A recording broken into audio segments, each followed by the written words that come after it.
Alright, so just this past Sunday, Bad Bunny performed at the Super Bowl halftime show, and it was incredible. The game itself was a snooze fest. I think everyone knew that Seattle was gonna win pretty easily, but I was whatever. It was just fucking boring. More importantly for me, it was this halftime show. It was a real love letter to humanity amongst a storm of hatred. Right-wingers these days are openly racist, so much so that they had a problem that Bad Bunny was performing because they thought he was a Hispanic immigrant or like an illegal immigrant. And while he is Hispanic, I'm wondering how these grown-ass adults didn't know that Puerto Rico is in America. I don't know what the fuck they were mad about, but I don't know what they're teaching over there either, so that's beyond me. I'd like to point out, Bad Bunny's entire message is love all. Regardless of what separates you, you're connected by humanity. And the President of the United States of America and his party of sycophants refer to people as aliens. Listen, Bad Bunny goes up there, has a great performance, really good collection of songs for this performance. I thought that was really interesting because you know what? Like I was vibing and then I got emotional, man.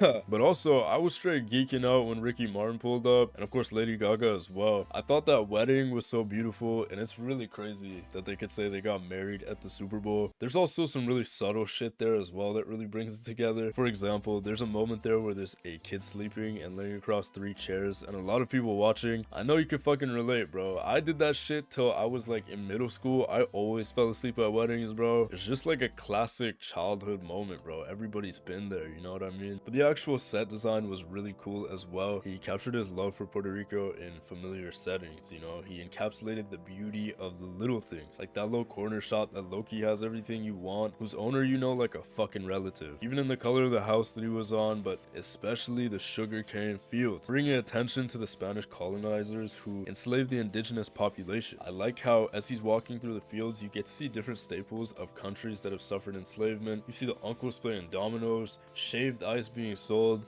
and of course farming and agricultural development. You know, it was a touching way to show the perseverance and adaptability of those who suffered, displaying the development of certain cultural things that many people like myself grew up with. This halftime show in the wake of ice and the overall racism displayed by the right is pretty amazing. Having a Hispanic singer go up there and preach love for all and beating hate by loving was genuinely cinematic. And the fact that he literally shouts out America and then names all of the countries of the continent was so fucking amazing. But I think the most beautiful part about all of this is the applicability of this message across different groups. While this performance does focus on Puerto Rican and Hispanic heritage in general, this hits home for every immigrant or child of immigrants from any nation. Personally, I'm Trini and Guyanese, and honestly, the thing I love about where I come from is that we got a little bit of everything. You know, there's an increasing amount of Hispanic people. We got Africans, Indians, Chinese people, literally everything in between. And I love this because everything combines for such a beautifully rich culture. For example, in Trinidad, I have Venezuelan family. And apparently the youngins already speak better Spanish than I probably ever will, so that's